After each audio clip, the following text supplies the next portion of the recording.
একদা চায়নার এক কম্বো মাস্টার এত বড় একটা সিদ্ধি লাভ করে যে সে মৌমাছির মতো উড়তে পারবে, আর সেটা আস্তে আস্তে তার শরীরে প্রতিফলিত হয়।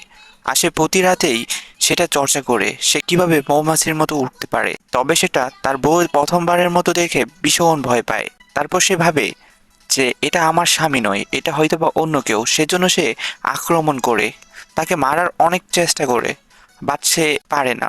অবশেষে সে দেখতে পায় তার সামনেই দিব্যি দাঁড়িয়ে আছে।